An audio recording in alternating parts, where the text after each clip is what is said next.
I bought the cheapest Mercedes I could find on Marketplace. I paid only $1,200 for this entire car. And that seems like a very good deal, right?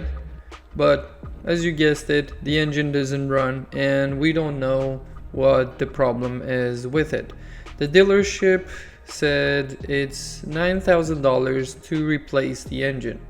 But of course, you already know I'm not gonna do that. We're gonna take it apart and see if we can fix it. As you can see, the entire car looks alright. It's very dirty, but it looks fine. It's a salvageable vehicle. And keep in mind, this is a clean title, 100,000 miles on the clock with only 2 owners. So I think it's gonna have a little bit of value once it's finished. It looks very grandpa to me, but I don't know. There might be people out there that really like these cars. The engine is actually quite decent. It's a 1.8 turbocharged engine, so it should be similar to what BMW has with the N20. But as you know, these cars are always different in some ways. And we're gonna find out if I can fix this engine without too much of an expense. I'm assuming nobody washed the engine bay at all, but that doesn't matter. We need to make the engine run and then we can clean all of this stuff. So let's start taking the engine apart and see what we can find. I know what you're thinking now. BIMMERHEAD, but working on a Mercedes? What is that all about, right? But to be honest with you, I love cars, and if I can fix some of these cars and flip them for a little bit of a profit, then why not? Because in order to get the cars I want, I need to flip a lot of these little cars, right? So this is kind of a project that anybody would do as a job. It's a job, you must do it, you must get paid and move on. I'm not planning on keeping this, but also I do want to see what the difference is between Mercedes and BMW. I never had a Mercedes, this is the very first one, and I don't know. I just want to see if it's anything good, because everybody is talking good about Mercedes, but I don't see that. So I think I must work on one before I can make that decision. Now, just to be as prepared as I can be, I did some research on this particular engine, and it looks like it's not that much different from what I know and what BMW does. It still has variable cams, it still has the same type of sensors. It's kind of similar in a lot of ways. Of course, I'm gonna learn what is actually different about these engines, but I think that's gonna help me in the long run. This way I kind of have a bigger picture on everything that happens with these European cars. And I will make a better decision once it comes to buying another broken car, right? It could be like more Mercedeses, or it could be less of them. It depends on how this goes.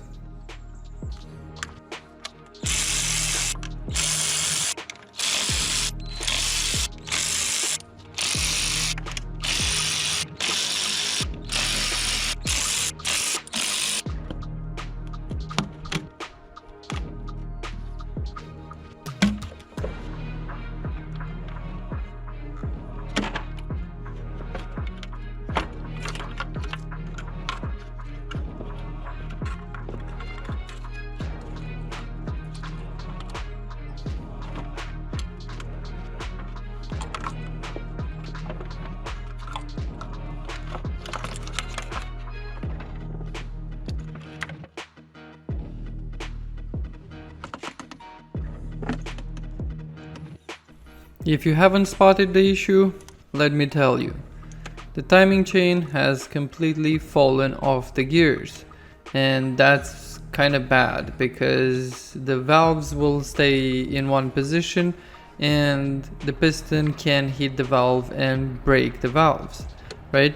So this should not happen. I think the tensioner failed completely and this chain just fell from the gears, which is so strange. I don't know what we're gonna see next, but this is definitely not good news.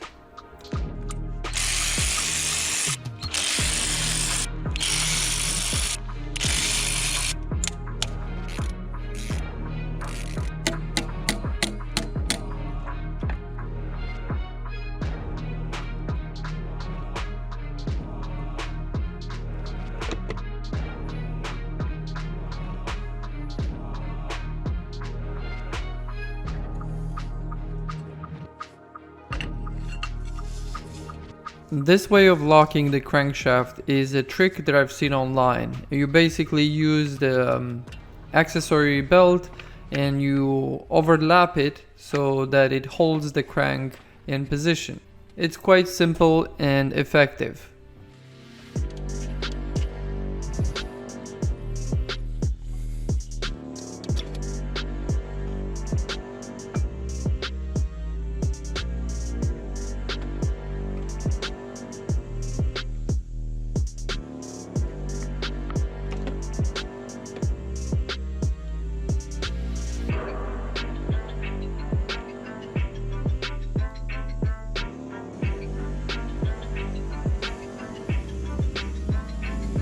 Lovely.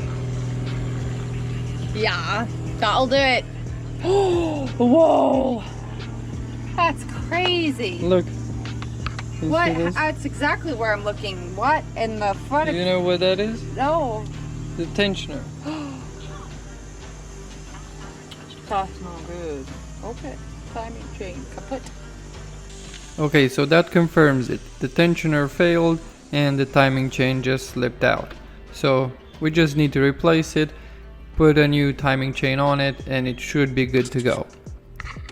As you can see, my timing tool from Amazon is sitting flush and it's holding the camshafts in position. You can see by looking at these marks on top, and they are on the right position.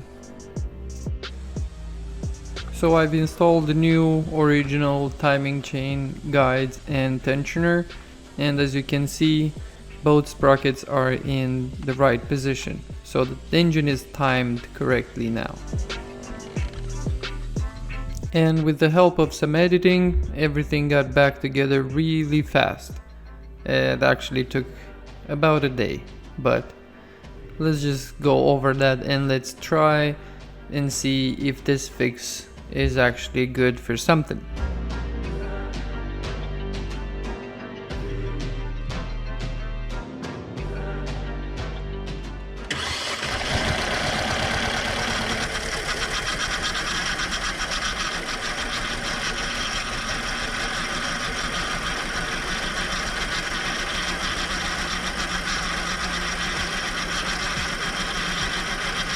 Well, the good news is the engine started, and that's pretty much the end of the good news.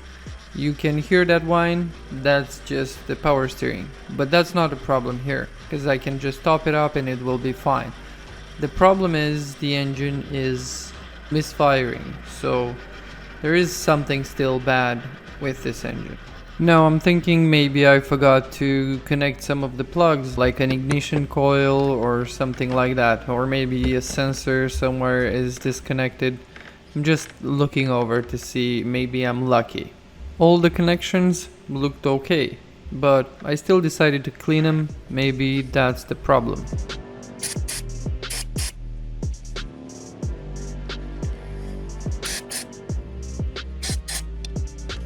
And as you might imagine, that wasn't the fix.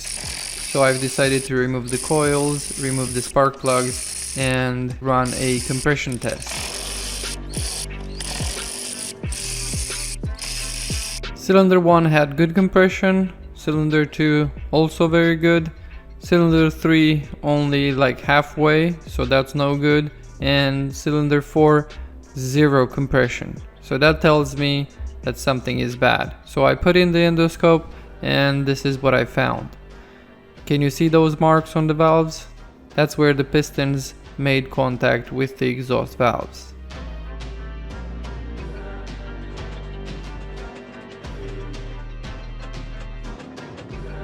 Alright, so usually with timing skipping, valves get hit and bent. And in this case, it did happen. They did get hit, and I think they're just barely bent out of shape. So in this situation, we have to take the head out and replace the bent valves. Even though the timing chain was done, now we have to do a little bit more work. We have to open the top portion, remove the exhaust, remove the intake, and then remove the head and actually replace the valves. So let's get to it. Now this is quite normal. This happens pretty much to almost all the engines that have timing issues, right? It happened to the 550 as well, and the valve got broken and the piston cracked and the cylinder wall destroyed. So yeah, this is something that happens quite often, and I'm happy that in this situation nothing else was destroyed, just some bent valves. But to compare this to the N20 from BMW, the 2-liter turbocharged engine, that one, even if the timing skips, the pistons don't touch the valves. I don't know, maybe I was lucky on 2 engines to have the same situation where the valves didn't made contact with the pistons, but I think that's an engine that won't have this issue even if the timing is off. So in this case, 1 point for BMW, 0 for Mercedes. And also, I find it overall easier to work on a BMW engine than this one. I don't know what it is, but somehow things are kind of made in a way that they are not meant to be worked at home. I think BMW has that above Mercedes.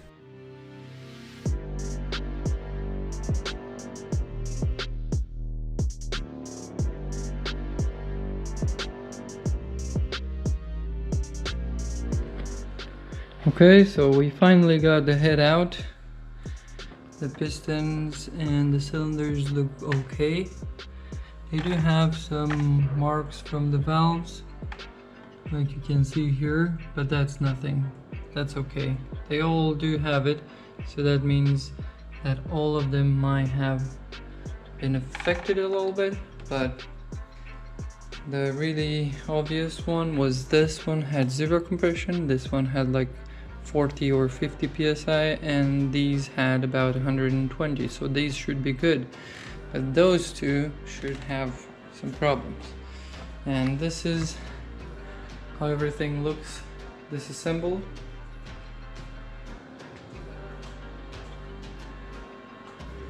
And I have to be honest, I have never seen anything like this on a head gasket. There's so much oil deposit that tells me that this engine wasn't serviced right. And as you can see here, so much deposit.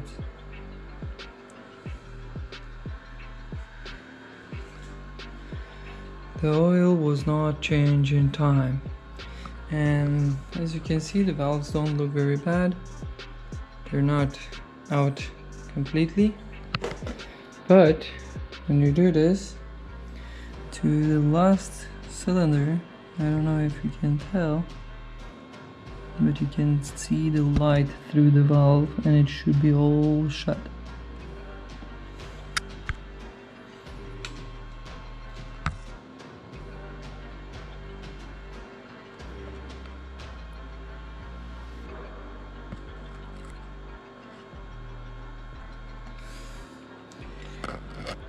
This one you can still see some light, but I don't know if the camera gets that. But this one still had like 50 psi, so it's fairly close to being straight. And these are completely fine. So these 4 need to be replaced. We'll check the intake as well.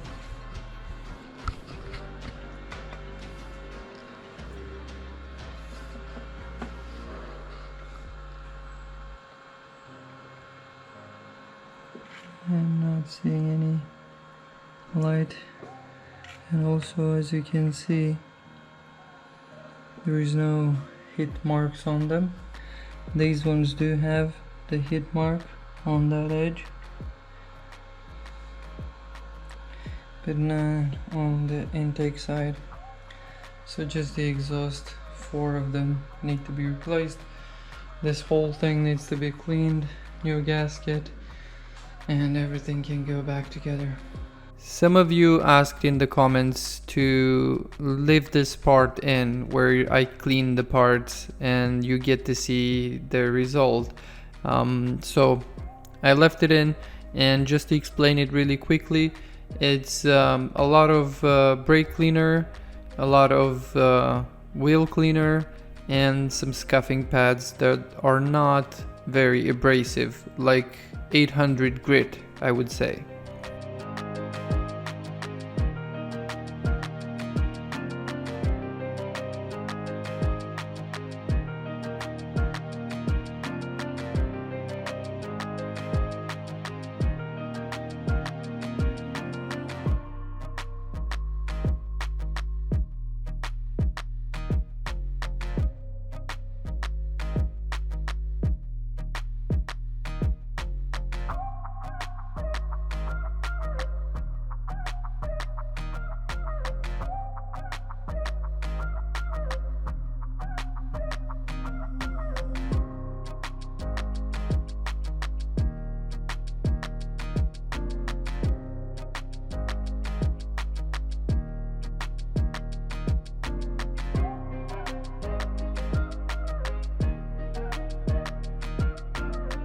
And here is the before,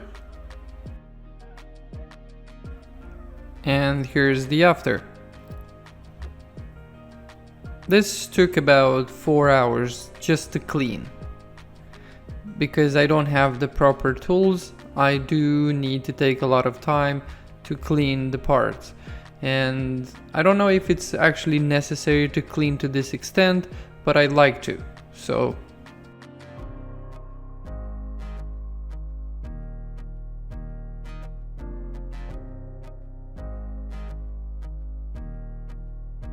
Now with all of these parts cleaned, it's time to take out the bent valves and swap them with new ones. Yeah, so they are quite bent. They're not broken, but still, this is enough, and in comparison to the new ones, you can see there is a huge difference. So let's just swap them.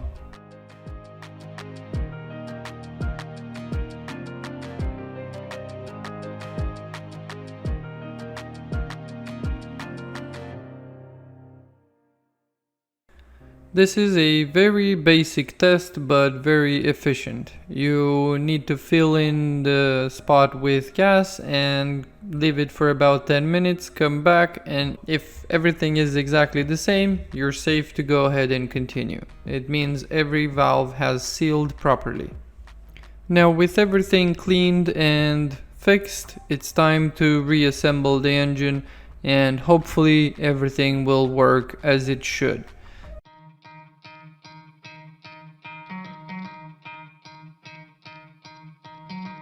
Try to play, but you're never gonna beat me. Look the other way, what I'm doing ain't easy. Bloody hands stained from the people who deceive me. Muddy hands break through the chains, go free me. Looking for change, looking for pain. Pulling a mob, pushing a train. I'll never stop, stick to a lane. Pick up the pieces and go rearrange.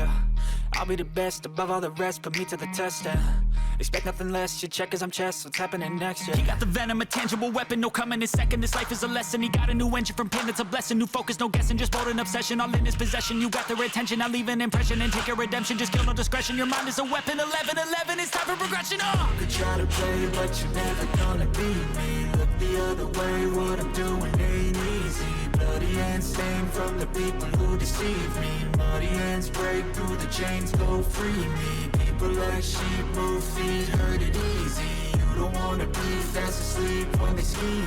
Better stand tall, ready for a fight, believe me. When they try the chains, you can say no, free me. So he's been looking for somebody who could save him, instead of searching inside for what they gave him. A strong will, strong mind causes mayhem. We could change the world, change times, rearrange them. Staying on pace, running the race. Life is a chase, I don't want a place, I wanna be first. Work till it hurts, dehydrated thirst till I'm in a hearse. High ambitions in the right mind can take you so far. It's like you lived a few lifetimes. Take off from a break off from the weak minds. They can stay soft. You can change lives. You create thoughts. Never waste time. You got one shot. You got one life. Better pop off. What do you like? Make a dream job. No 9-5. No mean boss. Just my life. try to play, but you're never gonna beat me. Look the other way, what I'm doing ain't easy. Bloody hands stained from the people who deceive me. Muddy hands break through the chains, go free me. People like sheep move feet, hurt it easy. You don't wanna be fast asleep when they're scheming. Better stand tall, ready for a fight, believe me. When they try the chains, you can say no, free me.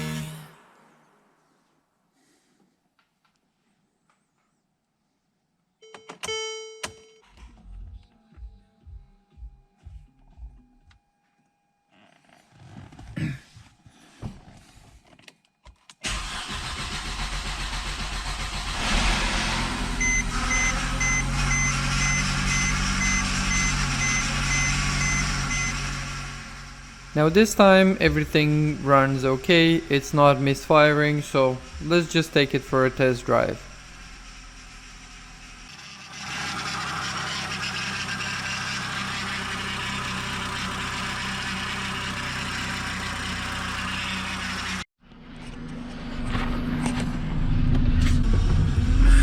Oh, poor baby.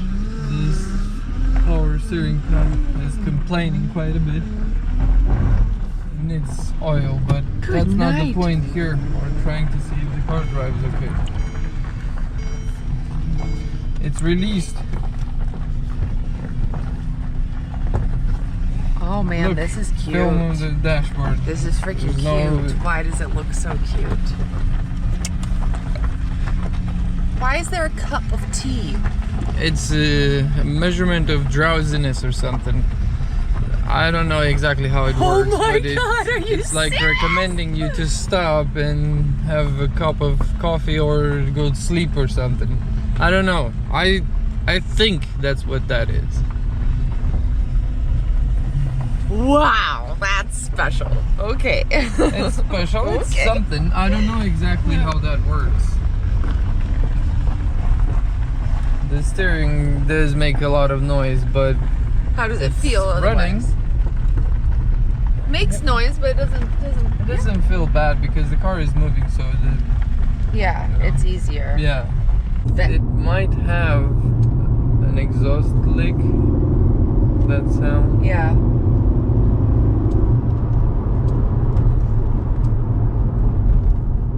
I don't know for sure.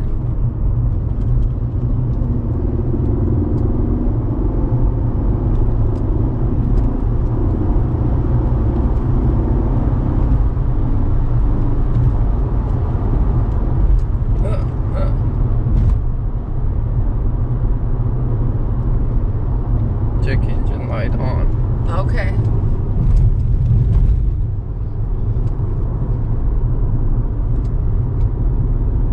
I didn't take the tool with us.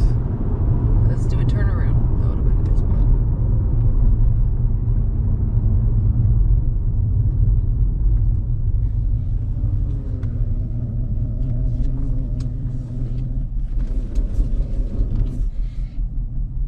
Yeah, it's misfiring.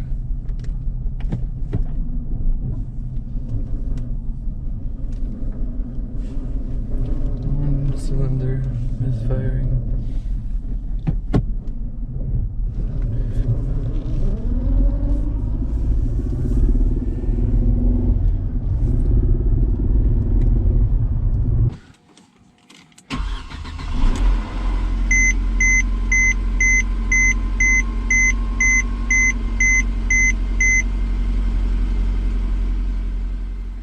So the misfire was from one bad coil. I replaced it and everything was fine.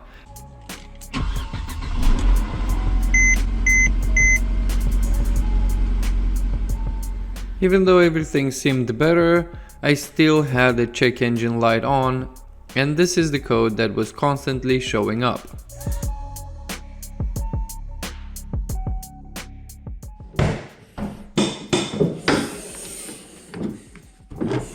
After the engine is hot, the code comes back with timing from the exhaust camshaft. It says that the exhaust camshaft is not in line with the crankshaft, and that can be a few things. And I've checked so many ways, So the camshaft is in question is here, the exhaust one, and it can have problems with the magnetic actuator, which is this thing here, which I've replaced and nothing. Then it can have problem with the position sensor, which is this one here. I've replaced nothing. And then I checked the wiring on the exhaust camshaft sensor and also on the magnetic actuator, and both of them are completely fine, and the code still comes on. Now I've also changed the timing and the sprockets, and everything is new on the timing, and it's been timed, and I timed it a few times because I thought maybe it's just a millimeter off and it can't adjust to one side that much, and I had to move the sprocket a little bit. The sprocket has a pin to guide you for the right position when it's connecting to the camshaft, and so I thought it can't be that. And so after trying and trying and trying, what I came to believe is that the sprockets are defective. Even though they're new, they're not good. I mean, the intake one is good, but the exhaust one is bad. And so what I did to kind of confirm this is to use the old one on the exhaust. And there is a difference, but it's an old one, so it still has problems. It still doesn't work right, because that's why I changed them in the first place. But it's different problem. Now this one is defective, and the one that's on the car now is defective. And so I ordered new ones, but this time I went with original Mercedes parts. Okay, like some things you can use aftermarket parts or different manufacturers, but on some things it's just better to go with original, and these were not that expensive, and so it's I think this should fix the problem. These are the new original sprockets, so let's just get them installed and see if this sorts out the problem. And as you can see, they have the little Mercedes logo on them, and this one is here, and this one is exhaust, and this one is intake. And I'm just gonna replace both of them again and see if this fixes the issue. My theory is that the bad one here, since they are operated on oil pressure, this one cannot hold the oil pressure as it should to adjust where it needs to be adjusted. And even if it gets adjusted to that position, then it loses the pressure and it loses the timing. So it throws a code because it can't hold the position. And the used one holds the position a little bit better than this one. So I don't think it's worth even taking apart to see how they work, but let's just replace it and hopefully be done with this problem.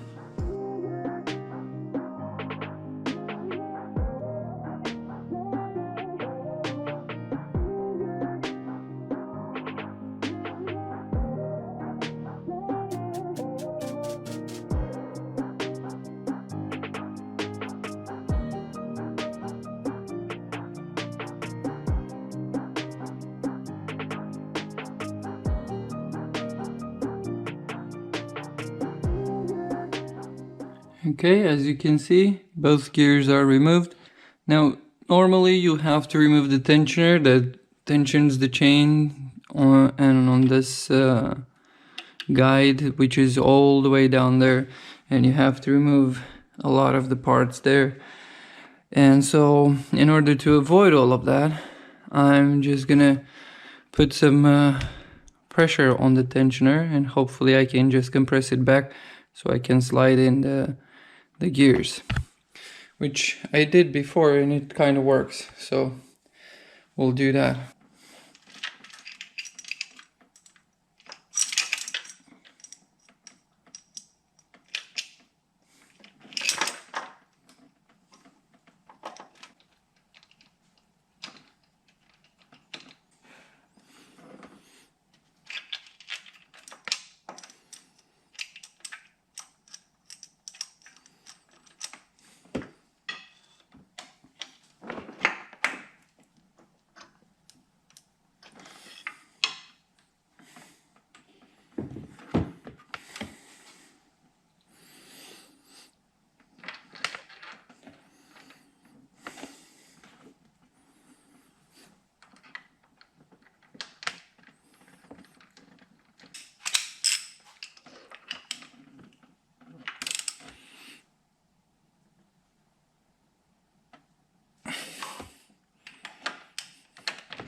As you can see, it says OT here, that's top dead center.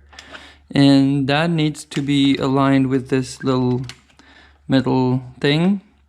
And then these sprockets need to be aligned like so, with that arrow, the line on the camshaft, and also the line on the sprocket. And both sides the same. And that's how the engine is timed. Now hopefully, since these are new, original Mercedes parts, will work perfectly fine. We'll see.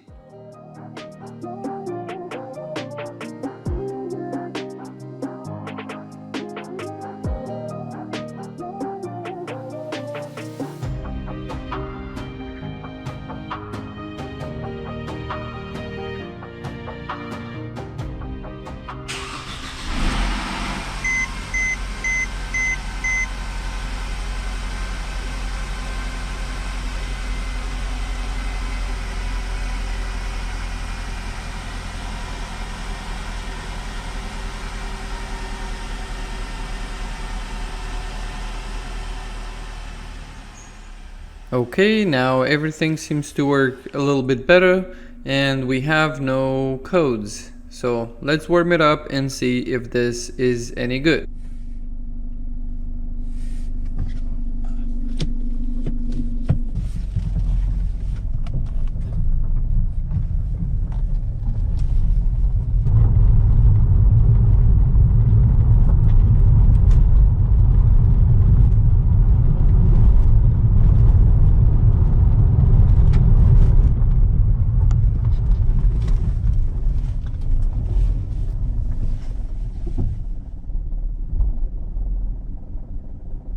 Did you hear that? That's already going bad. So let's just go back and see what else can we do.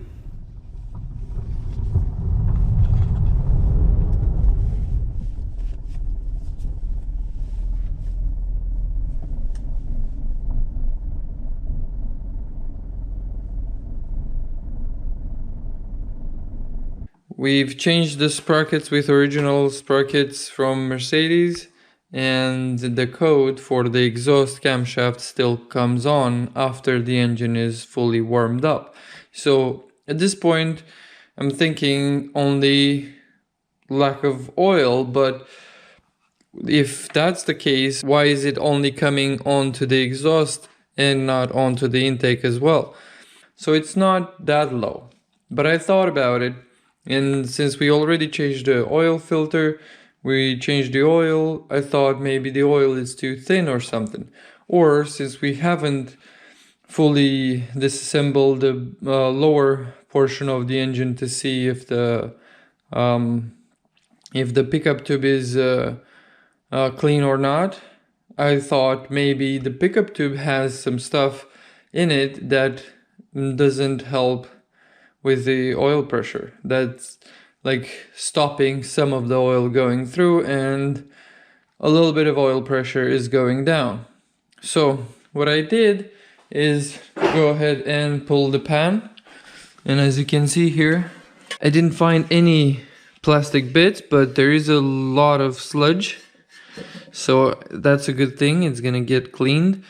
And then since the pickup tube didn't look very bad, I also pulled the oil pump and took it apart and see if the oil pump is causing the lack of oil pressure, right? But unfortunately, the oil pump looks very good. It doesn't have much wear. Like, the blades are completely fine. I pulled and inspected them. They're not scored or anything, so it doesn't look like it's coming from the oil pump. The oil pump seems fine. And then if you look at the pickup tube, it didn't have much debris in it, like barely any. That's all I found in it. So the oil was going through fine. But then I talked with my neighbor Nick, and he has a little bit more experience with Mercedes than I do, and immediately he thought after I explained that the engine is not doing its thing when hot, it's basically doing everything fine when cold, but when hot, the code comes on the exhaust only. And he was telling me that it's definitely something to do with oil pressure. I'm definitely losing some oil pressure somewhere. And he said either oil pump or check the bearings. And I was like, bearings? Why would the bearings influence the oil pressure up top? And he explained it to me that if the bearings are worn, there will be more of a tolerance between the bearing and the crankshaft, and that would allow more oil to escape when the oil is pushed in to lubricate the bearings. So that will decrease the oil pressure a little bit, and it could be enough for this to throw a code. I did remove one of the bearings, and to my surprise, that bearing was a little bit spun. Just barely. The engine was running fine. I couldn't believe when I saw that the bearing was in fact spun. So as you can see, there are some marks, nothing major. You can you're not gonna feel this, it's not gonna impact anything, it's just gonna need new bearings and it's gonna be fine. To me, this is a huge lesson, because I would have never in my life thought that the bearings could drop the oil pressure. And my neighbor is a big mechanic on the equipment type vehicles, like big cranes and whatever. And so he had this immediate reaction. Well, oil pump or bearings. So that tells me that every time I have an issue like this, it could be caused by the bearings. And it's a really valuable lesson to have. I think this will help a lot diagnosing future engines. So I thought I would share that with you, and hopefully that helps you in some of your repairs as well. Because everything can be completely fine like it was on this engine, but that code would still come back when hot. And I changed all the sensors, I changed everything possible, and still exactly the same. Like I have never touched the source of that problem. And in fact I didn't, because it was from the bearings, from what I understand now. But we'll see, because I'm gonna put the new bearings in and change the oil again and see if this is the cause. I would be really surprised if everything works completely fine even when the engine is hot. But let me show you the bearings as well.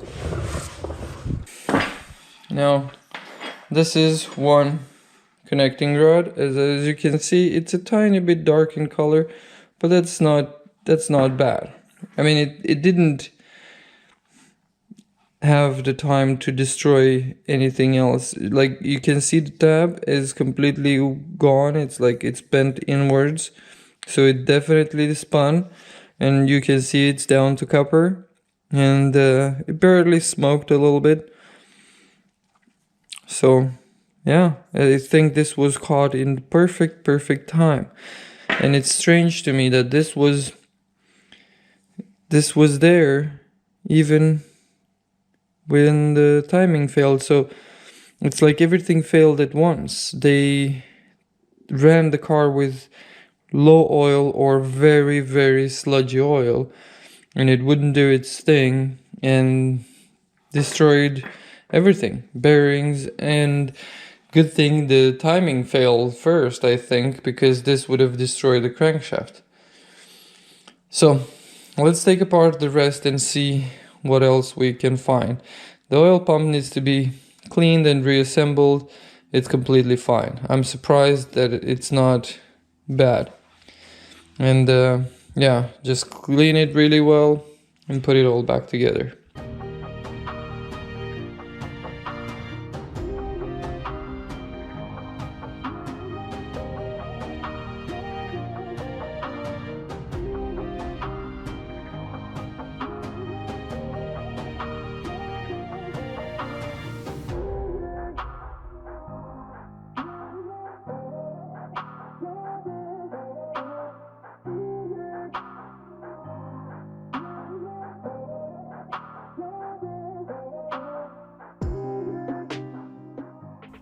Now look at the condition of these bearings. I'm 100% sure that this is the problem. And I'm very surprised that this is the case because the engine was running just fine. But I'm very happy that we caught this and now it's all fixed. And also all of that sludge from the oil pan got cleaned out and now the engine should run way better.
As you can probably tell, we finally got the last issue fixed and the engine runs as smooth as possible and it's a lovely ride.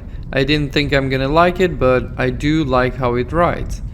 And it was a challenge, to say the least, because I've been taking the engine apart so many times. I've already learned so much about this car, and not only about this car, in general about how engines work. And I think this was finally a good decision.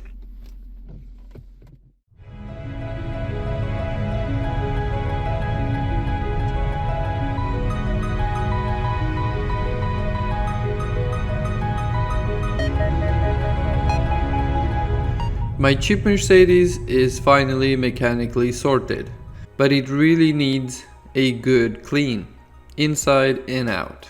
So let's take care of that. As you can see, the interior is very dirty and also the driver's seat has a tear in it, but we will fix that.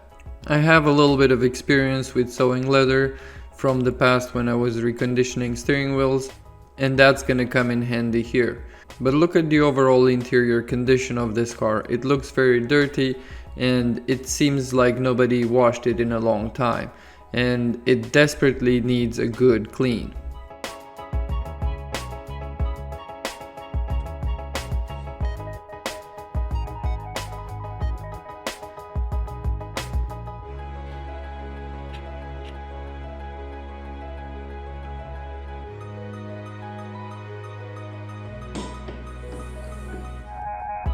The engine bay also needs some cleaning, and since we finished the work on the engine, now it's the time to focus on cleaning the engine bay as well. Make sure that it looks good and everything is as it should. I want the next owner to really fall in love with this thing, and clearly in this state nobody's gonna fall in love with it. And as you can see, the paint also needs some work. Right now it's very dirty and you cannot see very much details on the paint, but I promise it's not good.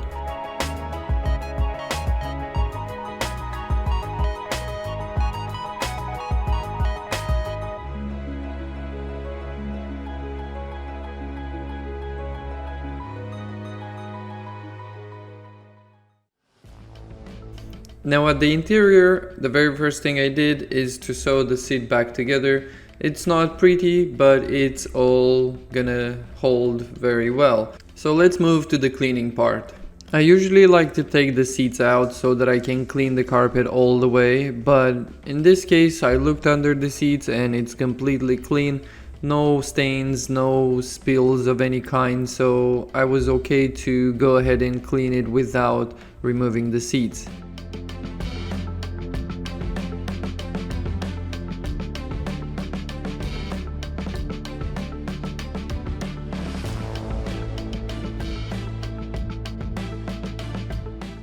Now the interior turned out good, and it definitely smells a lot better, and I don't usually like the interior where the carpet is light in color because it gets dirty very fast, but in this situation we have rubber carpets to put on top, so that's gonna help with maintaining the original carpet clean.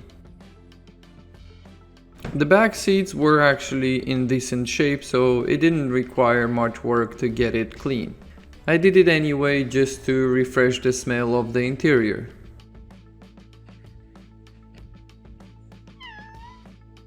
He looks happy with the condition of the car right now, and so am I. As you can tell, the driver's seat looks okay. You need to know about it in order to tell the difference. But other than that, I think it's completely fine. And when it's all clean like this, it's all much better.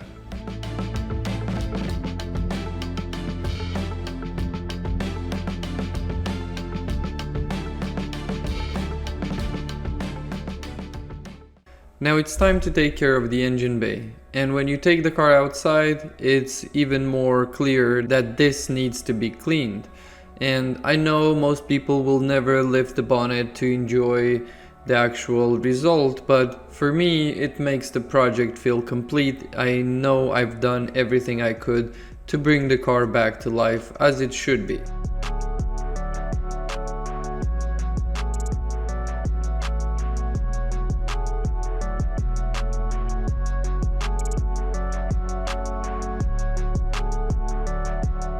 So many of you asked what am I using to clean the engine bay, and to be honest, I tried a lot of products before, but what turns out to work the best is the actual wheel cleaner and dish soap. Yeah, dish soap cleans very well and degreases all the areas like it should, so it makes sense to use it, and it's also very cheap to buy. So you can use quite a lot without worrying that you're spending too much money on cleaning products. So go ahead and try it and let me know what you think about it.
Now you might think because I'm using wheel cleaner everywhere that I might not use it for the wheels, but no, I am using the wheel cleaner on the wheels as well.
At a first glance, the paint doesn't look very bad, but if you look up close and you put in some light, you can definitely see it needs some buffing. So I'm gonna do that and see if we can improve a little bit on it.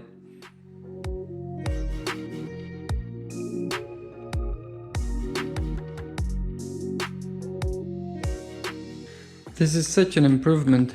I really like the way it turns out. If you look, there's still scratches, but look how much clearer the light is compared to what it was here. Lots of stains. That's all I want to remove. And then that. Yeah, I'm happy with that.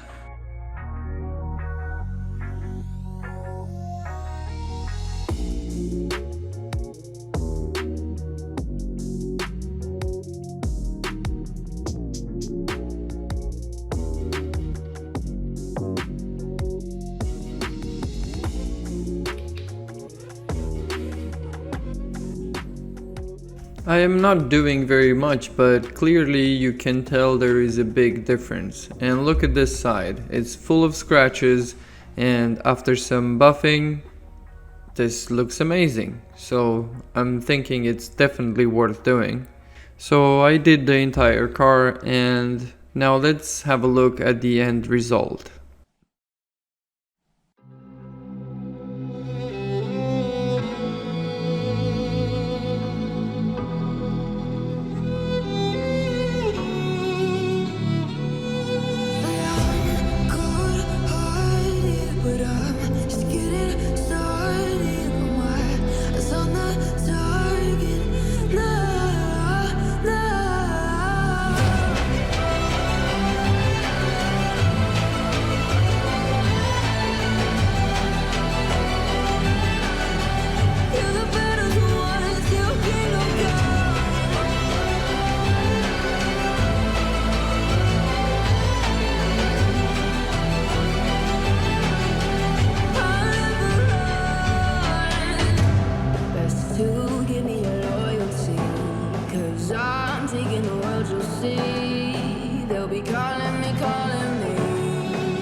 This car turned out amazing.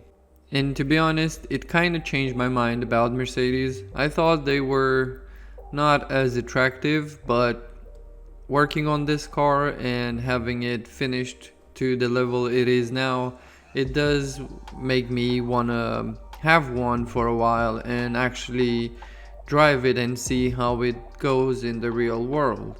Unfortunately, I have to sell this car because I got bills to pay, and in order for me to move forward, I have to constantly change these cars. And I think Mercedes has grown on me way more than I expected, and it usually happens this way with all the cars. I love them a lot more after I get to fix all the things on them, and once everything works fine, it definitely gives a better impression. And since this project is done, we need to move forward to the next one. But if you're a Mercedes fan, don't worry, I have another Mercedes coming to the channel, so you will get more content. We will also have more BMWs because this channel is more BMW based, but I also want to bring Audi into the game. And I'm looking for some interesting Audis. I don't know what I can find, but you can expect that for the future. Now this is all for this build. I hope you enjoyed it, and if you did, please consider subscribing to the channel because there will be a lot more of these videos to come. Thank you for watching, and I'll see you in the next one.